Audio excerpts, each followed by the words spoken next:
Birkenhead resident Craig Smith called 999 saying his 2-year-old Teddy Tillstole had swallowed bathwater and was unresponsive, and the call made in March 2017. This story is heartbreaking. This is 36-year-old pro boxer Samuel Tia, a talented pro boxer who's known in boxing circles as Tsunami Sam, and was also known for spoiling up-and-comers' records. Everybody want to go after Sam because he's a tsunami. As a kid, he fled from Liberia after a civil war there and ended up in Philadelphia. He earned a good reputation in the boxing world after a rough upbringing. The day after Christmas, I lost my entire family, the exception of my mom and dad, in a house fire. He wore the date of that tragic fire on his boxing trunks, and despite some televised losses to Montana Love and Brandon Lee, he'd also racked up some notable wins, one over Oshaki Foster, current lightweight champ, and his last victory had set the stage for a 2024 comeback he was working on with his manager. But that all came to an end last week when he reportedly found himself in what's being called an unexpected domestic dispute. He was shot and killed in Philly over Thanksgiving weekend. Details of the situation remain unclear. An outpouring of love and support followed from the boxing world on social media. He left behind one child. Rest in peace. And my condolences goes out to his kid and anybody that was affected, that loved him. Just for the simple fact, people like this is what I call heroes and role models. We put in positions or situations that's supposed to break us, and we still excel and do better than what's expected. And this is why I love strong people. I love people who don't let a bad situation or poverty or anything bring them down to want to do stupid shit. And this should just be a strong message to anybody that's going through something. As long as you're alive and can breathe, hey, it's not over. You feel me? So anybody that's going through something, don't be down or anything like that. Keep your head up high because God is with us. A parent is suing middle school administrators after she says they ignored warnings to prevent a student from stabbing her daughter at least 14 times. Every child and every teacher on that campus was in harm's way by the choice of the administrators who chose not to do anything to protect everyone on that campus. The lawsuit claims that a day before the stabbing, a school resource officer told staff that a student had a knife and made threats to other students, but nothing was done. The middle school said the student with the knife was taken into custody and is facing charges. The school district said they don't comment on ongoing lawsuits. Yeah, that's real sad that they had that stabbing happen at a middle school and she had to go through all that. Y'all know how traumatizing when you're going through something? Definitely that restructure your body.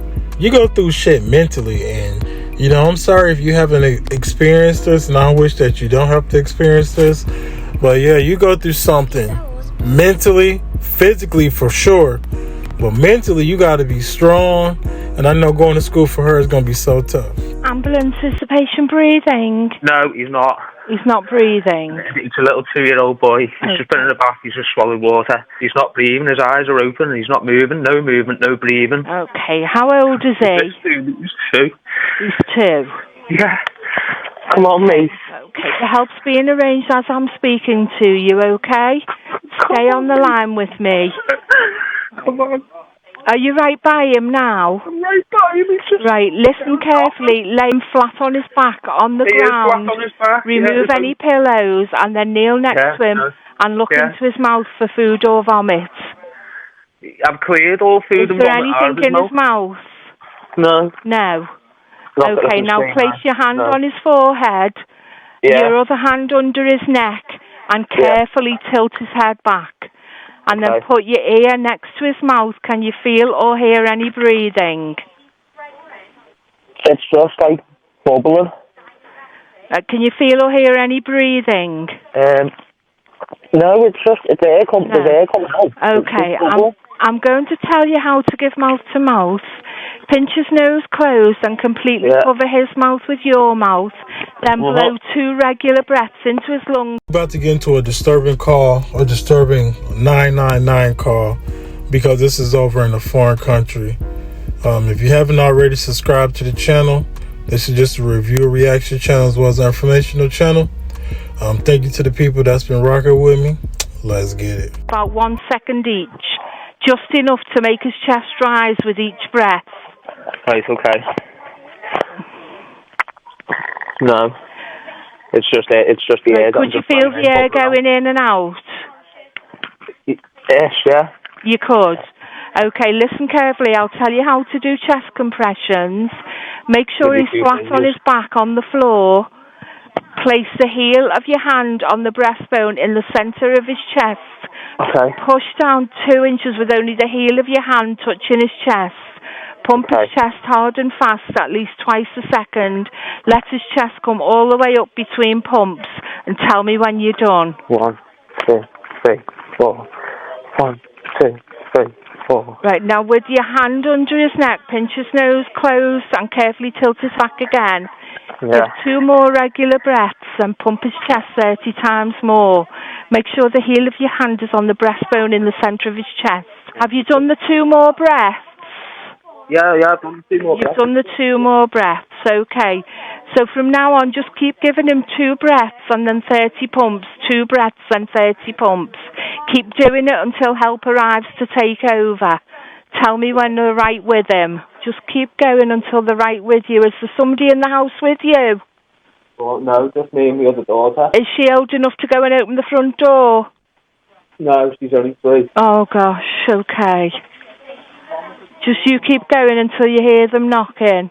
Yeah, just knocking now. Okay, run and open the door as quickly as you can. Birkenhead resident Craig Smith called 999 saying his 2-year-old Teddy Tilstol had swallowed bathwater and was unresponsive, and the call made in March 2017. Smith appears panicked and desperate to resuscitate the child. However, during the Liverpool investigation, it came to light that there was no sign of the child swallowing bathwater. Instead, chilling details of abuse emerged. Smith had hit Teddy in the stomach so hard that he caused internal bleeding. The child's twin sister, Cassidy, had also been hospitalized for a head injury that morning. The 28-year-old was sentenced to a minimum of 17 years in prison for both the murder of Teddy and the assault on his own twin sister. Meanwhile, the children's mother, Ashley Willett, was found guilty of cruelty after Teddy was found to have over 40 visible injuries, including an old bleed to the brain. He was also convicted of assaulting Teddy's twin sister, Cassidy, in relation to the head injury. Now this shit right here is real sad for the simple fact that the mother and the father did what they did to those kids. And for the father to be that aggressive towards the baby, both the kids, the twins, you know what I'm saying? Like, I never understood people in this world that do stuff to humans or to the flesh of anything living, you know, that's demonic, mean, all that type of shit. Because I don't understand, if this was happening to you, would you enjoy life or enjoy the situation you was put in? But my condolences goes to that baby and the family that was affected. And I ain't talking about the parents.